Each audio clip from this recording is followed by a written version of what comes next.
Hello everyone. अगला topic हमारा है कॉम्बिनेशन ऑफ कैपेसिटर्स।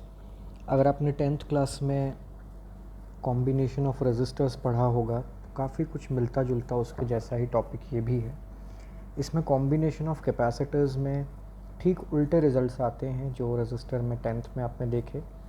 अगर मैं आपको याद दिलाऊं थोड़ा सा टेंथ क्लास के रिज़ल्ट्स के बारे में, तो वहाँ सीरीज़ में रिज़ल्ट्स आया करते थे हमारे पास R equivalent is equal to R1 plus R2 plus R3 and so on.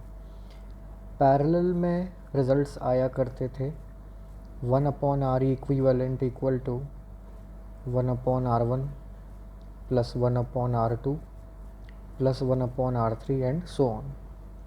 तो इसके ठीक उल्टे रिजल्ट्स यहाँ आपको मिलेंगे।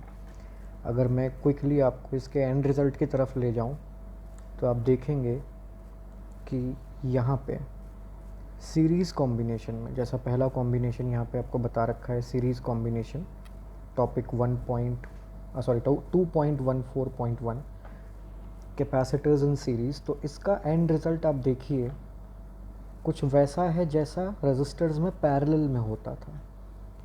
ठीक है, अगर मैं दो या दो से ज़्यादा कैपेसिटर्स को सीरीज़ में लगा देता हूँ, एक का कैपेसिटेंस C1 है और एक का C2, तो effective capacitance 1 upon C1 plus 1 upon C2 आता है। सिमिलरली अगर हम पैरेलल की बात करते हैं, पैरेलल कॉम्बिनेशन की बात करते हैं, ये तो सीरीज़ का रिज़ल्ट हो गया एन कैपेसिटर्स का। अगर हम पैरेलल कॉम्बिनेशन की बात कर रहे हैं तो पैरेलल के अंदर रिज़ल्ट वो रहेगा या वैसा रहेगा जैसे रेजिस्टर्स में सीरीज़ में होता था, या एन कैपेसिटर्स हैं तो इस तरीके से। तो उसी की ब्रीफ एक डेरिवेशन यहाँ दोनों पेजेस में समझा रखी है जो कि बहुत इजी है। क्योंकि देखिए सीरीज़ कॉम्बिनेशन में जब आपने दो या दो से ज़्यादा कैपेसिटर्स लगा दिए, अगर मैं आपको यहाँ ब्रीफ में समझा दूँ, ये एक कैपेसिटर, ये दूसरा कैपेसिटर, ये तीसरा कैपेसिटर, इनको एक बैटरी के थ्रू यहाँ कनेक्ट करवाया जिसका पोटेंशियल डिफरेंस V है। तो ये पोटेंशियल डिफरेंस इन तीनों कैपेसिटर्स में डिवाइड होगा, तो हम लिखेंगे total potential difference of battery is equal to V1 plus V2 plus V3।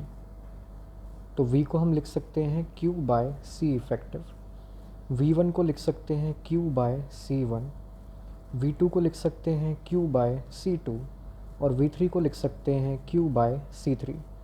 Q से सारे Q कैंसिल होने के बाद 1 अपॉन C इफेक्टिव आपके पास आएगा 1 upon C1 plus 1 upon C2 plus 1 upon C3।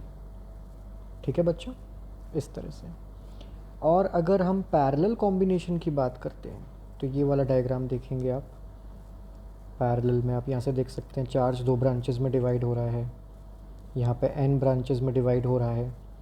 तो ऐसी कंडीशन में जब आप दो या दो से ज़्यादा कैपेसिटर्स को पैरेलल में लगाते हैं, पैरेलल में कनेक्ट करते हैं, तो यहाँ पे जो भी टोटल चार्ज बैटरी से सप्लाई हुआ होगा वो तीन ब्रांचेस में डिवाइड होता है, एक Q1, एक Q2 और एक Q3। तो टोटल Q जो है वो इक्वल होगा Q1 plus Q2 plus Q3 के। Q हो जाएगा C इफेक्टिव इंटू V, क्योंकि पैरेलल है तो पोटेंशियल डिफरेंस सेम रहेगा क्योंकि स्टार्टिंग और एंडिंग पॉइंट्स सेम है। सभी कैपेसिटर्स दो फिक्स पॉइंट्स के बीच में लगे हैं तो उन दो पॉइंट्स के बीच का पोटेंशियल डिफरेंस सेम रहेगा। तो Q1 को हम लिखेंगे C1 इंटू वी, Q2 को लिखेंगे C2 इंटू वी, Q3 को लिखेंगे C3 इंटू वी। V से सारे V कैंसिल होने के बाद इफ़ेक्टिव कैपेसिटेंस आपके पास आता है C1 plus C2 plus C3, है ना। तो ये कॉम्बिनेशन ऑफ कैपेसिटर्स है। उसी के यहाँ पे क्वेश्चंस दिखा रखे हैं कि जो अभी मैंने आपको पैरेलल और सीरीज़ के फॉर्मूले सिखाए, सीरीज़ पैरेलल, उन्हीं का यूज़ करके यहाँ पहले कैपेसिटेंस फाइंड करवाया है, फिर कैपेसिटेंस से जो भी वो पूछे आगे, पोटेंशियल डिफरेंस पूछ ले या चार्ज पूछ ले, फॉर्मूला वही है C equal to Q by V। अगर चार्ज निकालना है तो Q equal to CV, potential difference find करना है तो V equal to Q divided by C। तो इस तरीके से बड़े आराम से आप कैपेसिटेंस की इफ़ेक्टिव वैल्यू फाइंड कर सकते हैं सीरीज़ में भी और पैरेलल में भी। और साथ ही साथ अगर किसी इंडिविजुअल कैपेसिटर का पोटेंशियल डिफरेंस या चार्ज फाइंड करना है तो वो भी आप बहुत इजीली यहाँ पे कैलकुलेट कर सकते हैं। नेक्स्ट वीडियो में नेक्स्ट टॉपिक आएगा energy stored in a capacitor.